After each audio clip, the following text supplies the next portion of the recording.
کە دیسانەوە ئەوەش تا ڕادەیەکی زۆر لاسەنگیەکی گەورە دروست بووە بەهۆی شکست خواردووی ئەم حکومڕانی هەرێمی کوردستانەوە چ ئەوەی کە پەیوەندیدارە بە مەترسیەکانی دەرەوەش لە سەر هەرێمی کوردستان. ئێمە زۆربەی کات باسی ئەوەمان کردووە کە ئێمە لە ناوچەیەکە ژین پڕمەترسیە، بەڵام ئەوەی کە گەورەترین مەترسیە لەسەر هەرێمی کوردستان ناوخۆی هەرێمی کوردستانە.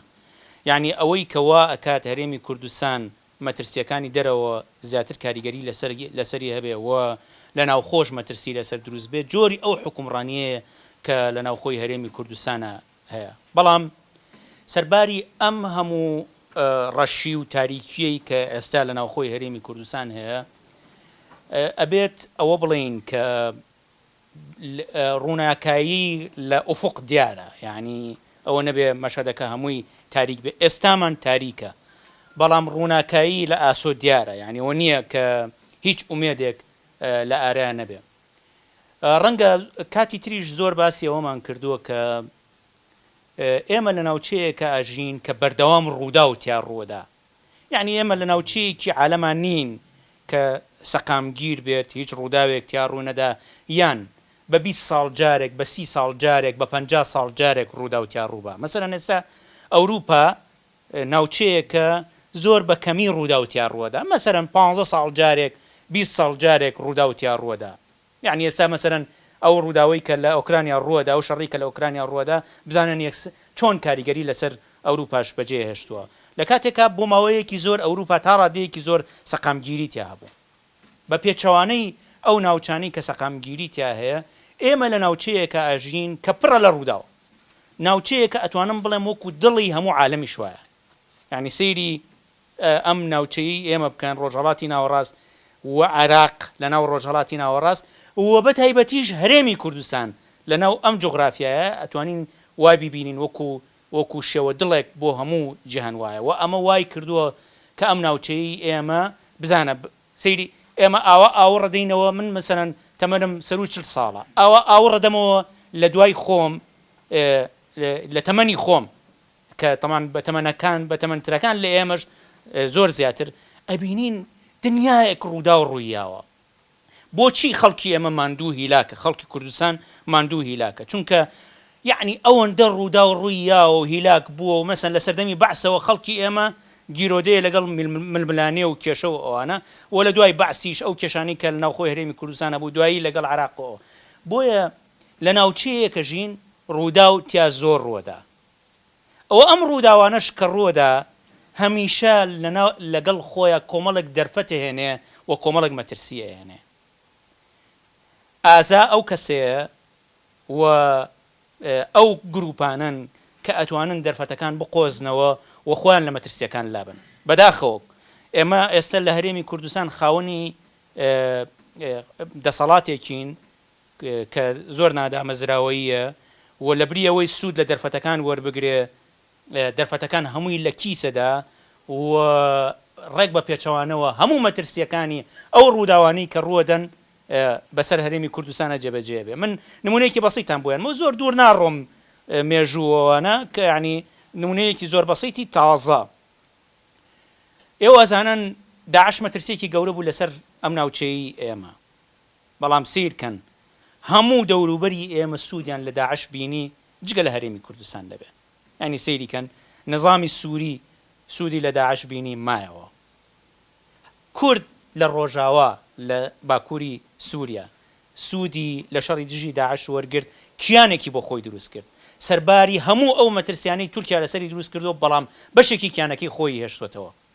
عێراق سوودی لە داعش بینی، هێزی خۆی یەک پێگرتەوە وەتوانی سەیطرە بەسەر ئەو ناوچانە بکات کە یعنی تەنها ناوچە کوردیەکان ناڵم، تەنها ناوچە سونیەکانیش کە لەژێر کۆنتترۆڵی نەمابوون.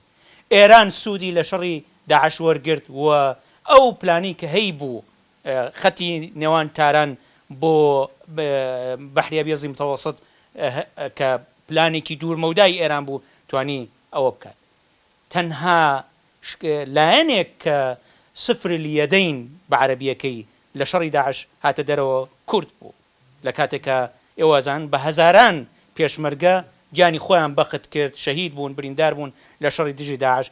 بۆ یەکەم جار کورد توانی هەموو ئەو ناوچانەی کە بە تاریخیەن بەهی خۆی ێزانەیە سەیطەڕی بەسەرا بکە، بەڵام بەهۆی نەزانی و بەهۆی نەشارەزایی و بەهۆی خۆپەرستی ئەو دەسەڵاتی کە لە هەرێمی کوردستانە هەیە، نەکەر ئەوەی نەیتوانی سوود لە دەرفەتەکان ببینێت، بەڵکو لە 150 خاکی دۆڕاندووە هەرێمی کوردستانی لاواز کرد. ئەمەوێ بڵێم ڕووداوەکانی داهاتوو کە هێنە پێش دەرفەتیان لەگەڵ خۆیان هەیە و لە هەمان کاتیشان مەترسیان لەگەڵ خۆیان هەیە. ئێمە ومانان کە بڕوامان بە ڕۆژگارێکی باشتر هەمومان ئەوەی کە من ئێستا لەگەڵ کاک عەدنانە پێکەوە بینیمان هەموو دەمو چاوانن کە بڕوان بە ڕۆژگارێکی باشتر هەیە لەم وڵاتەیە. ئەگەر بتوانین خۆمان حازرکەین، ئەگەر بتوانین خۆمان ڕێک بخەین، ئەگەر بتوانین بەرنامەیەکی تۆکمە دابنین، ئەو گۆڕانکاریانەی کە یەنە پێشەوە ئەتوانین بیقۆزینەوە بۆ داهاتوویەکی باشتر بۆ خەڵکی کوردستان لە ناوخۆی هەرێمی کوردستان و لە پەیوەندی لەگەڵ دنیای دەرەوە لەگەڵ عێراق، لەگەڵ هەموو ئەو مەترسیانی تریش کە لە ئارایان هێستا. بۆ نمونە ئێمە مەترسی عێراق هەیە، مەترسی تورکیا هەیە، مەترسی ئێران هەیە، هەموو ئەو مەترسیانە هەن، بەڵام وەکو باسم کرد سڕی سەرکەوتن بەسەر هەموو ئەو مەترسیانە بریتە لەوەی کە تۆ دەسەڵاتێکی باشت هەبێ ووا بکەیت بەدیلێک بێنیتەکایەوە بۆ ئەو دەسەڵاتە خراپەی کە ئێستا لە هەرێمی کوردستانە هەیە. ڕەنگە ئێوە بڵێن ئەمە خەوێکی خۆشە، ڕەنگە تیامان نابێت پێی وابێت کە ئەمە خەوێکی خۆشە، و ڕەنگە تیامان نابێت پێی وابێت کە ئەمە ئامانجێکی یعنی ئامانجە، بەڵام ڕەنگە بە ئاسانی نەیەتە دی. بەڵام باوەڕتان هەبێت ئەگەر ئیرادە هەبێ و ئەگەر یعنی واز لە هەندێک شتی تایبەت بێنین و بەرژەوەندی گشتی زاڵکەین بەسەر بەرژەوەندی تایبەتە، ئەو ئامانجە زۆر نزیکە و ئەو ئامانجە دوور نییە. بەمە کۆتایی پێێنم بۆی بزانن کە ئەگەر ئیرادە هەبێت ئامانج ئەتوانرێت تحقیق بکرێ و ئەتوانرێ ڕۆژگارێکی باشتر بێنەتەکایەوە. لە ژیانی خۆما بەسەرمانە هاتووە، من خۆم بیرمە بۆیە باسیەکەم، بۆی بزانن کە هیچ شتێک مستەحیل نییەوە. ئەو ئامانجانەی تۆ پێت وایە لەم ڕۆیە زۆر سەختە، ڕەنگە لە هەموو حەدەسێک کە لە داهاتووە بێتە دی، ئەگەر تۆ حازر بی زۆر بە ئاسانی بەدی بێ. ئێمە لە ئێران بووین، ئاوارە بووین، طبعا ئێمە لە 1982 ئاواری ئێران بووین و تا 91 ساڵی 1991 لە ئێران بووین. تاریکترین ڕۆژگاری ئەو ماوەیە دوای کۆتایی هاتنی شەڕی ئێران و عێراق بوو و بە تایبەتیش دوای کیمیابارانی هەڵەبجە و پرۆسەی ئەنفال. و من بیرمە ئێمە لە یەکێک لە ئۆردوگاکانی ئێران بووین، وەبزان مامۆستا محەممەد ڕەوف هاتووە بۆ ئۆردوگای و ئەزانەیە شارەزای ئۆردوگای وەرمەهەنگ کە وەبزان جەنابتان لە شارەک بووین. ئێمە بەڵێ ئێمە لە وەرمەهەنگ بووین. ئەلەو کاتەیە من تەڵان مناڵ بووم، بەس مامۆستا لە خزمەتی بووم، هەر لەو مناڵیە لەبەرەوەی ڕەفیقی باوکم بوو بەیەکەوە بوون، ینی لەو کاتەوە مامۆستا ئەناسم بە خزمەتی گەیشتومەوە. بیرمە جەماعەتی پارتی هاتن بۆ ئۆردوگاکەمان لە مزگەوتەکە، خەڵکەکەیان کۆ کردەوە لە دوای پرۆسەی ئەنفال. بە خەڵکەکەیان وتیانەوە شەڕی ئێران و عێراق کۆتایی پێهات و ئێمە وەکو هێزی پێشمەرگە و وەکو کورد لە هیچ شوێنێکی کوردستانە نەماوین. طبعا یعنی هەندێک شوێنی بچووک نەبێ قاسمە ڕەش و ئەوانە هێزی پێشمەرگە و ئەوانی لێ مابوو، ئینا لە هیچ شوێنێکە کورد نەماوە. ئەوان بە خەڵکەکە وتیان ئەگەر ئەتانەوێ بتان بین ئەتانوێ بڕۆن بۆ خارج، ئێمە توانین لە ڕێگەی سەفارەت و ئەوانەوە ڕێگەتان بۆ خۆشکەین بۆ ئەوەی کە بچن سەفری دەرەوە بکەن و بڕۆن بۆ خارج، لە خارج ببن بە پەناهەندەوەوانە. ئەگەر ئەتانوێ بڕۆنەوە بۆ عێراق، هەر عەفواتێکیە بڕۆنەوە بۆ عێراق، بەڵام گەرەنتی ژیانتان نییە و خەڵک ڕۆشتۆتەوە ئەنفال کراوە. ئەگەریش لەم ئۆردوگایانە ئەمێننەوە بمێننەوە، بەڵام ئیتر عێراق وەکو ئێران وەکو جاران مامەڵەمان لەگەڵا ناکات، چونکە شەڕی ئێران و عێراق کۆتایی پێهاتووە و ڕەنگە هەموو ئەو هاوکاریانی کە بۆ خەڵکی ئاوارە هەیە کۆتایی پێبێنە. یعنی سوورەتێکی ئابە و شێوەیە لە دوای ئەنفال و لە دوای کیمیاباران و وەستاندنی شەڕی ئێران و عێراق، و ئیتر یعنی دەستیان لە یعنی وەکو ئاژبەتاڵێکی تر بوو، تەواو بوو. ئەلەو کاتەیە